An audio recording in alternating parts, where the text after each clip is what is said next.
Friday the 5th of July. We are at Cuddles for Troubles with the Trinity in Borough. I haven't done this gig for a while, so pleased to be back. I think I'm a bit of a open mic savant. Done them all the bringers, all the non-bringers, every one of them. Maybe a few I haven't done.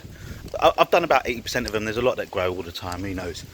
But when I started, this was one of the better, and probably still is, since I last gone, one of the better open mics.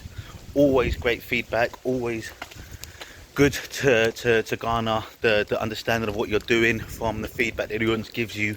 So really looking forward to go there. I stopped kind of gigging on weekends, Fridays and Saturdays, and usually stick to kind of like Sundays and in the week, only because, you know, we've got a life, and I try to attend to it and have a good time. Fridays I generally will do if it makes sense, and Saturdays probably not, because I'm either doing something, so I don't want to go to a gig, or I'm doing nothing and I don't want to go to a gig. I reached out to Cuddles because I've asked to see if they do offer longer spots, now that I feel like I need more time to work on some stuff if I can. So what they've said is they're going to use this one as a bit of a trial, so that's interesting. So it'd be nice to be able to do some good stuff today. I'm probably going to be going to some old classics and just punchlines that I think are going to be good. A tight 5, let's say, if I'm auditioning for longer spots. So hopefully it goes well. This has been a busy gig week. I've had 4 in 5 days, and I'm in a bit of a weird place, if I'm being honest with it. Usually I want to try and make some gains and use all that time and effort that I'm not in other areas of my life, with the hopes that you know, I'd make some gains, but that hasn't really happened. It's been more of a struggle this week, and I'm not sure why. I've just been in a bit of a weird place, but just, yeah, hasn't been that way. So I'm hoping that I have a bit of a strong finish to the week. It's not like I've lost confidence, I've just not really made any headway in the new material, so that's a bit disappointing. But you know, still things are percolating, and hopefully I don't know. I'm going to do a type 5. Hopefully it goes well, which then offers me more time in what I think is a great spot. So we'll see how it goes.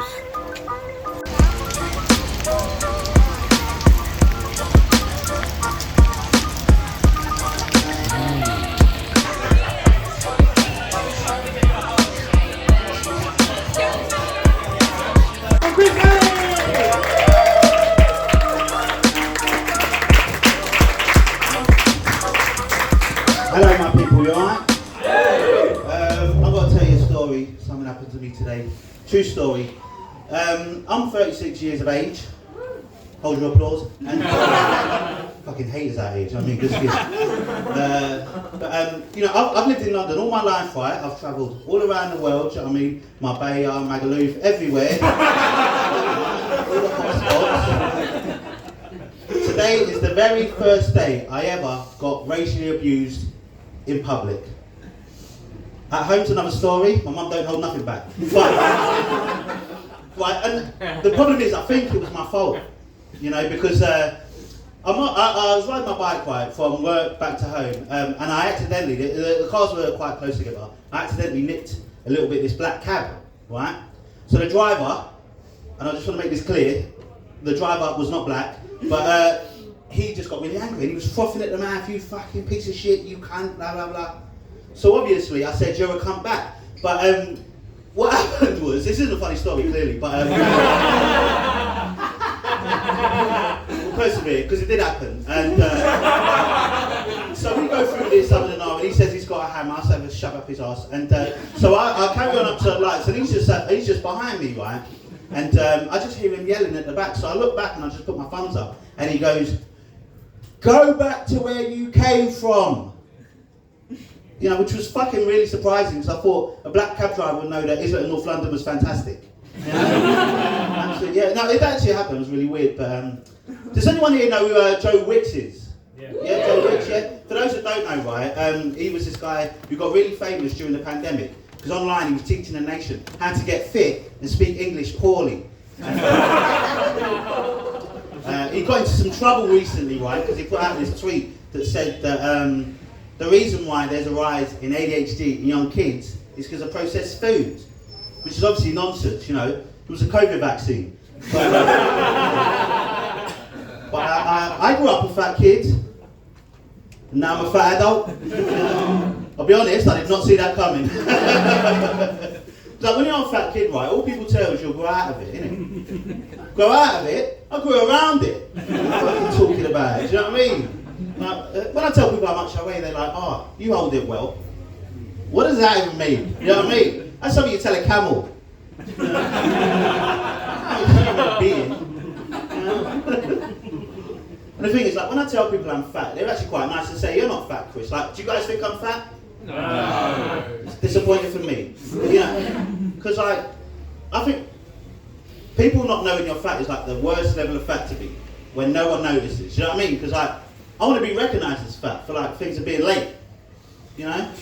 Like, when you're a black guy, right, you get quite nervous because you think people are going to judge you for being late because you're black. When you're fat and late, people understand. But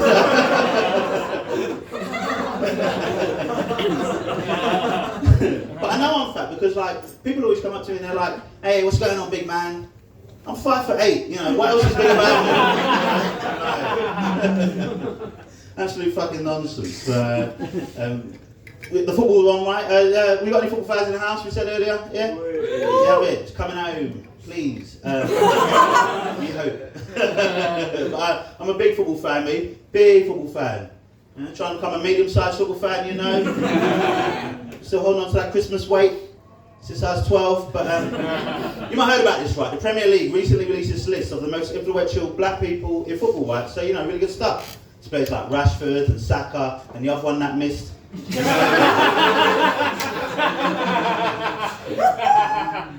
Guess what they called it? They called it the blacklist.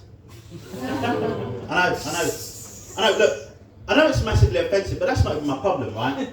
I just think it lacks creativity. Like, what are these idiots going to come up with next? The most influential Slovakians in football and call it the checklist? I know you're trying to recognise black people, but like, making a list of black excellence and calling it a blacklist is almost as bad as putting an all-black political party together and calling that party slave labour.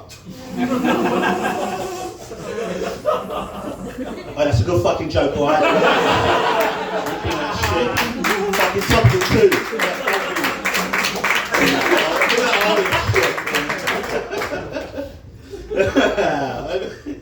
I'll leave you with this, right? Look, I'm a black guy,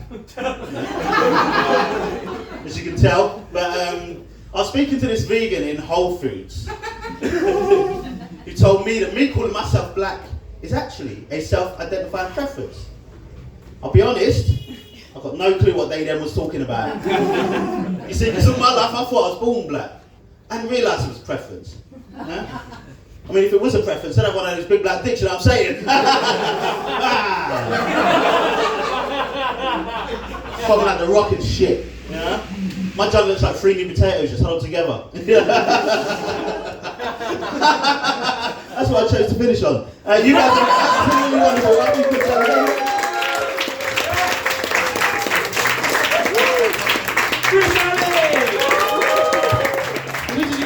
Please go up, look what I say.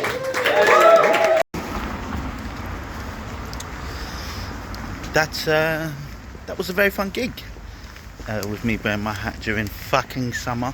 I have to say, I haven't been there for a long time, but you know, I talk about all the open mics that I do, and if you are starting out and you're looking for a good place to gig, Cuddles for Troubles is definitely up there. One of the better open mics. It still holds strong. Yeah, I mean, hopefully you can kind of tell from you know, the clip that, you know, there's a lot of good feedback. Obviously, I'm excellent. No, this has been on all night, that fucking siren, if you can hear it. But yeah, there is definitely laughs to be had, and I think that you can really measure your levels of success and kind of your improvement with nights like these, when you go back and you see kind of where you're at with a lot of the newer acts versus yourself, if you've been doing it for a little bit. And then if you're able to get some laughs, I'll tell you what, if you can get people going in a room like that, you're really on the right track. I felt like I had a good set. That story at the beginning actually happened, you know, my fault, accidentally touched the guy with my bike, and he absolutely just went off on me, which made my day. And I'm glad that some of it worked. It kind of, it's weird when you say stuff like that, because you kind of throw it out there thinking, I don't know whether I'll do something with it in future or not. I like the idea. There was a few laughs. Maybe what I'll probably do is persevere with it as an opening for about a month or so, and then realise it just makes no sense, and then just abandon it. But what you get is a couple jokes maybe that you could use in future. It's good practice, and yeah, makes gigging a little bit more interesting. You throw yourself a little bit of jeopardy with some newer material, with something that's just straight off the dome, and when it works to some degree, you're happy with that. But part of it is as well, it's like, it wasn't a fully formed set, but I think when you get to a place where you're comfortable, people buy a lot more, when you're in control. I said things weren't funny and they laughed at that, and you never know why, but you kind of just crack on, really. But great set. Hopefully I've got the opportunities now to get some longer spots there, because yeah, again, great night. I do like it. The pub could open maybe a little bit half an hour later, but they don't give a fuck. But yeah, lovely stuff overall, and on to the next one.